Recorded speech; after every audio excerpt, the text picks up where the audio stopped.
శ్రీగురుభ్యో నమః. శ్రీ మహాగణాధిపతయే నమః. శ్రీ సరస్వత్యై నమః. భక్తులారా, వ్యాసప్రోక్త భాగవత మహాపురాణం చెప్పుకున్నాం. ఇందులో భాగంగా మనం నిన్నటి వరకు 6 స్కందాలు పూర్తి చేశాం. 7వ స్కందంలో స్కందాన్ని 27 భాగాలుగా చెప్పుకున్నాం. 28వ భాగం చెప్పుకునే ముందు వ్యాస భగవాన్ని ప్రార్థన చేసుకుందాం. వ్యాసాయ విష్ణురూపాయ వ్యాసరూపాయ విష్ణవే నమో వై బ్రహ్మనిదయే వాసిష్ఠాయ నమో నమః. అంజనానందనం వీరంజానకీ శోకనాశనం కపీశమక్షంతారాం వందే లంకాభయంకరం. సదా నింబవృక్షస్య మూలాధివాసాత్ సుధాశ్రావిణిం తిక్తమప్యప్రియంతం తరుం కల్పవృక్షాదికం సాధయంతం నమామీశ్వరం సద్గురుం సాయినాథం. రాక్షసేంద్రుడు అంటే ఎవరు? హిరణ్యకశిపుడు. ప్రహ్లాదుడి మాటలకి లోపల కుమిలిపోతున్నాడు. ముంచితి వార్ధులన్ కదలమొత్తితి శైలతటంబులందు ద్రొబ్బించితి శస్త్రరాజి పొడిపించితి మీద నిఖేంద్ర పంక్తి త్రొక్కించితి ధిక్కరించితి శపించితి ఘోరదవాగ్నులందు త్రోయించితి పెక్కుపాట్ల నలయించిది చావడిదేమి చిత్రమో. ఎన్ని చేశాను? కొండల మీద జొర్లించాను, ఏనుగుల చేత ఎక్కించాను, సముద్రాల్లో ముంచెంచాను, అయినా చావుడు. ఏం చిత్రం ఇది? ఎరుగడు జీవనౌషధములెవ్వరు భర్తలు లేరు బాధలన్ తరలడు నైజ తేజమున తజ్జము జాడ్యము లేదు మిక్కిలిన్ మరిచుచున్నవాడొక నిమేషము దైన్యమునందడింకనే తెరగున త్రుంతు వేసరికి దివ్యము వీని ప్రభావమెట్టిదో. దివ్యము వీని ప్రభావం ఏంటిదో. ఎంత దివ్యమైంది వీడి శరీరము, వీడి ప్రభావం ఏమిటో కదా. ఒక్క నిమిషం కూడా ముఖంలో దైన్యం కనపట్టలేదు వీడికి. ఇన్ని చేయించిన అధీనం కాక తొల్లి సునస్సేపుండను మునికుమారుండు తండ్రి చేత యాగ పశుత్వమునకు దత్తుండై తండ్రి తనకు అపకారి అని తలంపక బ్రతికిన చందంబునా ఆగ్రహముననే చేసిన నిగ్రహములు పరులతోడనిరినొకనాడును విగ్రహములను చుపలుకడు అనుగ్రహములుగా తలంచు నవ్వడు మదిలో. ఇదివరకు సునశ్శేపుడు అనే మునికుమారుడు తన తండ్రి చేత యాగ పశువుగా పంపబడ్డాడు. అయినా కూడా తండ్రిని అపకారి అని తలంపకుండా అతను బతికాడు, ఆ సునశ్శేపుడు. అలానే వీడు నా పట్ల ఏమాత్రం ద్వేషభావం లేకుండా ఉన్నాడు. ఇన్ని చేయించినా నేను ఆగ్రహముననే చేసిన నిగ్రహములు పరులతోడ నేది ఒకనాడు ఇతరులతో ఇలా చేయించాడని కూడా ఒక్కరోజు కూడా చెప్పడే వీడు. మా నాన్న ఇలా చేయించాడని ఎంతో నిగ్రహములను చుపలు విగ్రహములను చుపడు అనుగ్రహములను పైగా వాడు ఇది నా పట్ల మా నాన్న అనుగ్రహం చూపుతున్నాడు అనుకుంటున్నాడు. ఇన్ని చేసినా నేను.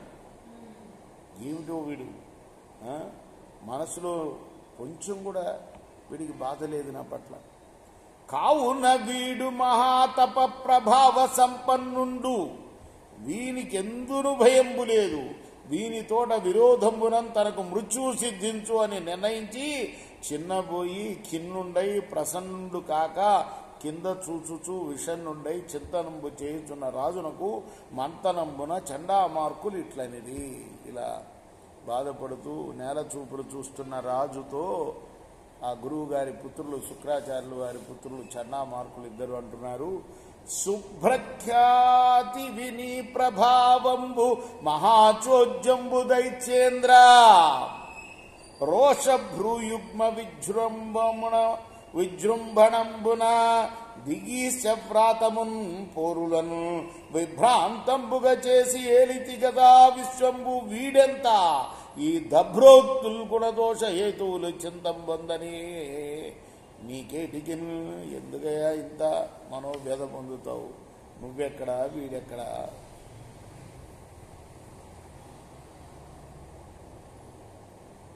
మొత్తం దివిని భూమిని అంతా ఏలుతున్నావు కదా, నీ ప్రభావం ఎక్కడ, వాడి ప్రభావం ఎక్కడ? ఎందుకయ్యా ఇంత చింత నీటికి? వక్రుండైన జనుండు వృద్ధ గురు సేవం చేసి మేధా నయోపక్రాంతిన్ విలసిల్లు మీదట వయపాకంబుతో బాలకున్ శక్రద్వేషణ బద్ధు చేయుము మదిన్ సాలింపు మీ రోషమును శుక్రాచార్యుడు వచ్చునంతకితరును సుశ్రీయుతుండయ్యడును.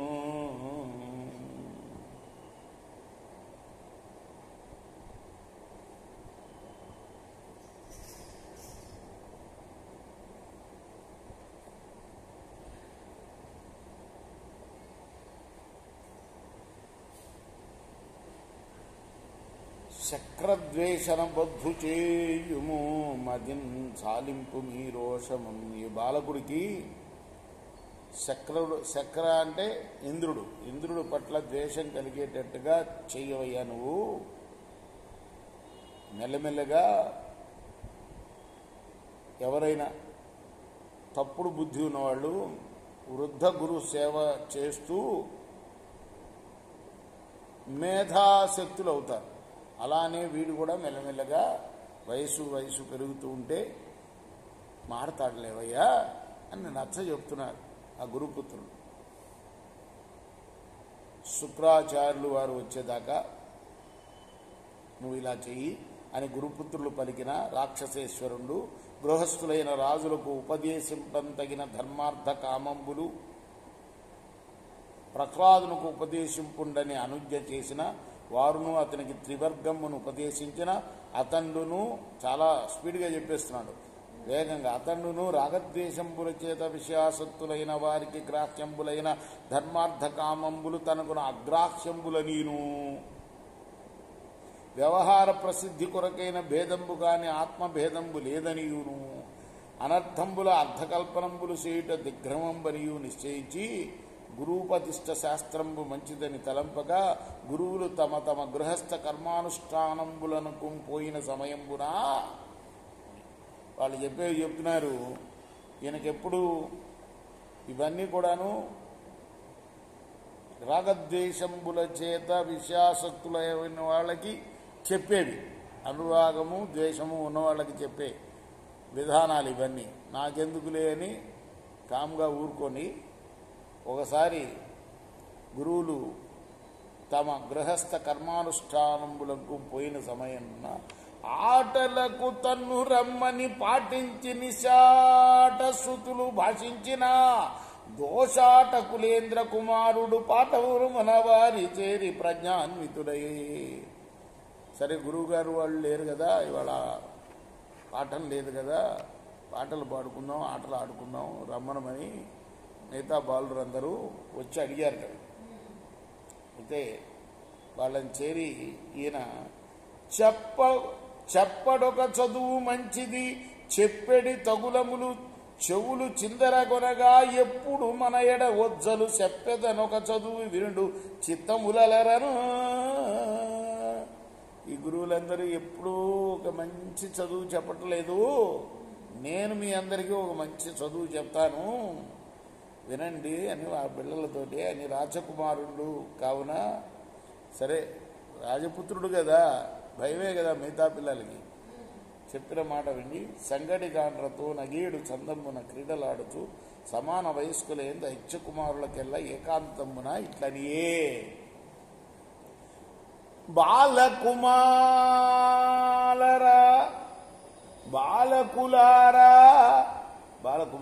బాలకులార రెండు మన ప్రాయము బాలురు కొందరు ఉల్విలో కూలుట కంటిరే. ఓ బాలకులారా, మన తోటి వాళ్ళు మన ముందే మన వయసు వాళ్ళు చనిపోవటం మనం చూశాం కదా.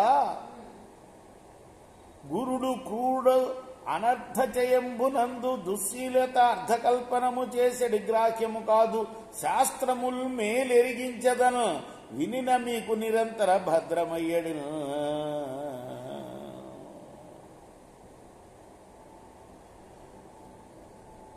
సకల జన్మంబులందును నేను మీకు గురువులు చెప్పినవి కాకుండా అసలైన చదువు చెప్తాను వినండి. సకల జన్మంబులందును ధర్మార్థాచరణ కారణంబైన మానుష జన్మంబు దుర్లభంబు, అందు పురుషత్వంబు ఇంకా దుర్గమం. మానవుడిగా పుట్టడమే చాలా దుర్లభం మానవ జన్మలవి. అందులోనూ పురుషుడుగా పుట్టడం ఇంకా దుర్లభం. అదియు శతవర్ష పరిమితంపైన జీవితకాలంబు నియంతమయ్యుండు. అందు సగము అంధకార బంధురంపై రాత్రి రూపమున నిద్రాది వ్యవహారంబుల నిరర్థకమైచను. 100 సంవత్సరాలు ఆయుర్దాయం, అందులో సగం రాత్రిపూటే అయిపోతుంది, నిద్రపోతూ ఉంటాం, ఇంకా సగమే మిగిలి ఉంటుంది కదా.